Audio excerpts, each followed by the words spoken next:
EDയെ ഉപയോഗിച്ചുകൊണ്ട് രാഷ്ട്രീയ എതിരാളികളെ ഇല്ലാതാക്കാൻ നടത്തുന്ന നീക്കങ്ങളുടെ അതേ സമാനമായ രീതിയിൽ ദേശീയ ബാലാവകാശ സംരക്ഷണ കമ്മീഷന് ഉപയോഗിച്ചുകൊണ്ട് ഇന്ത്യയിലെ ക്രൈസ്തവ ന്യൂനപക്ഷ സ്ഥാപനങ്ങളെ ഇല്ലാതാക്കുവാൻ വേണ്ടി നടത്തുന്ന അതിശക്തമായ നീക്കങ്ങളെ ശക്തമായി അപലപിക്കുകയാണ്. ഇന്ത്യയുടെ എല്ലാ ഭാഗത്തും കേരളത്തിൽ ക്രൈസ്തവ സമൂഹത്തിന്റെ തോളത്ത് കൈയിടാൻ ശ്രമിക്കുമ്പോൾ തന്നെ ഇന്ത്യ ഒട്ടാകെ, പ്രത്യേകിച്ച് മധ്യപ്രദേശ്, ഉത്തർപ്രദേശ്, ഛത്തീസ്ഗഡ് മുതലായ സംസ്ഥാനങ്ങളിൽ അതിഭീകരമായ രീതിയിൽ ക്രൈസ്തവ സ്ഥാപനങ്ങൾക്കെതിരെ BJP അതിന്റെ ഭരണകൂട സംവിധാനങ്ങൾ ഉപയോഗിച്ചുകൊണ്ടും RSSന്റെ നേതൃത്വത്തിലുള്ള സംഘപരിവാർ അതിന്റെ പോഷക സംഘടനകൾ ഉപയോഗിച്ചുകൊണ്ടും ക്രൈസ്തവ ന്യൂനപക്ഷത്തിനെതിരെ അഴിച്ചുവിടുന്ന അക്രമങ്ങളിൽ നിന്നും പിന്തിരിയണമെന്ന് ആവശ്യപ്പെടുകയാണ് ചെയ്യുന്നത്.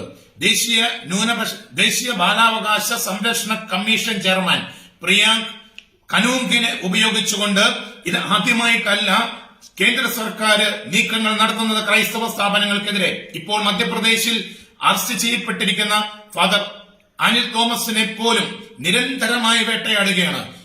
വിവിധ കോൺവെന്റുകളിലും വിവിധ പള്ളികളിലും വിവിധ ക്രൈസ്തവ ന്യൂനപക്ഷ സ്ഥാപനങ്ങളിലുമൊക്കെ കടന്നു ചെല്ലുകയും അവിടെ ഒരു രീതിയിലുള്ള നിയമലംഘനങ്ങളും ഇല്ലെങ്കിൽ മതപരിവർത്തനം ആലോപിച്ചുകൊണ്ട് അവിടെ നിയമ നടപടികളിലേക്ക് നീങ്ങുന്ന ഈ പ്രിയാങ്കിന്റെ നടപടികൾക്കെതിരെ നിരവധി പരാതികൾ നൽകിയിട്ടും ഇന്നുവരെ കേന്ദ്ര സർക്കാരിന്റെ ഭാഗത്തുനിന്ന് ഒരു നീക്കവുമില്ല.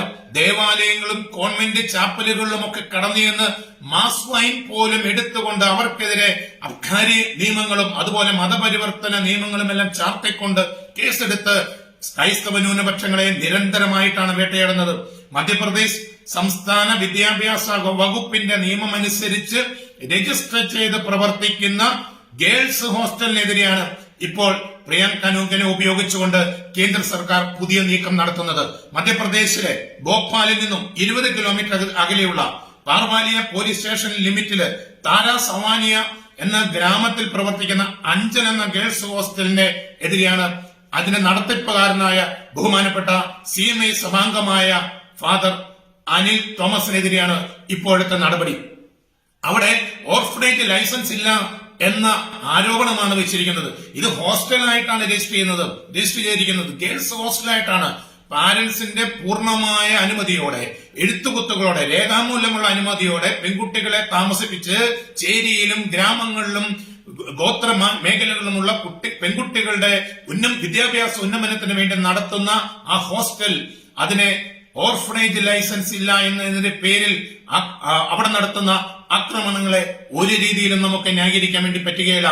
എന്ന് മാത്രമല്ല, കേന്ദ്ര സർക്കാരിന്റെ ഏജൻസികൾ നടത്തുന്ന ഇത്തരത്തിലുള്ള നീക്കങ്ങളെ നിന്ന് അവരെ പിന്തിരിപ്പിക്കാനുള്ള ബാധ്യതയും കേന്ദ്ര സർക്കാരിനുണ്ട്.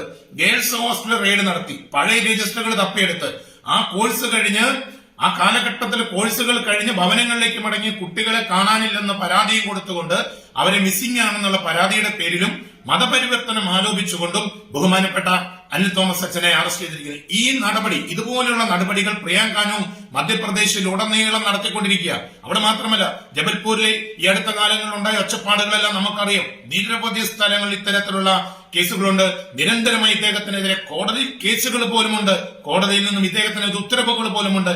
എന്നിട്ടും കേന്ദ്ര സർക്കാർ പ്രിയാങ്ക് ഖനൂങ്കിനെ ഉപയോഗിച്ചുകൊണ്ട് ഇന്ത്യയിലെ ക്രൈസ്തവ ന്യൂനപക്ഷങ്ങളെ അതിഭീകരമായിട്ടാണ് വേട്ടയാടുന്നത്. ഇത്തരത്തിൽ നടത്തപ്പെടുന്ന ജനാധിപത്യത്തിനും മതേതരത്വത്തിനും ഭരണഘടനയ്ക്കുമെതിരാണ്. അത് ഭീഷണിയും കൂടിയാണ്.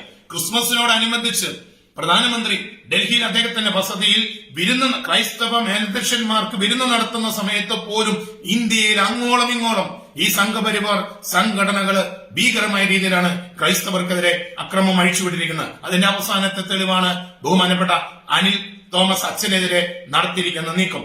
ഈ നീക്കത്തിൽ നിന്നുമാണ് കേന്ദ്ര സർക്കാർ പിൻവലിയേണ്ടത്. അവരുടെ ഏജൻസികളെ ഉപയോഗിച്ചുകൊണ്ട് ക്രൈസ്തവ ന്യൂനപക്ഷങ്ങളെ ഇല്ലാതാക്കാൻ. അത് മാത്രമല്ല, ഈ പാവപ്പെട്ട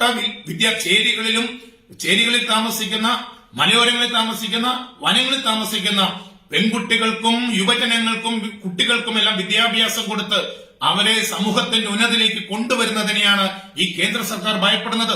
BJP നേതൃത്വം നൽകുന്ന സർക്കാർ, RSS നേതൃത്വം നൽകുന്ന സർക്കാർ ഭയപ്പെടുന്നത് ആ മേഖലകളിൽ പ്രവർത്തിക്കുന്ന ക്രൈസ്തവ മിഷണറിമാരെയും അവിടെയുള്ള വൈദികരെയും ബഹുമാനപ്പെട്ട സിസ്റ്റേഴ്സിനെയും ഇല്ലാതാക്കാൻ നടക്കുന്ന ഗൂഢനീക്കത്തിൽ നിന്ന് പിന്തിരിയണമെന്നും അതോടൊപ്പം ഇത്തരത്തിൽ നടത്തുന്ന ശ്രമങ്ങളിൽ നിന്ന് പിന്തിരിപ്പിക്കാൻ വേണ്ടുന്ന ശക്തമായ പ്രതിഷേധ നടപടികൾ ഉണ്ടാകണമെന്നും ആവശ്യപ്പെടുകയാണ് ഈ സമയത്ത്.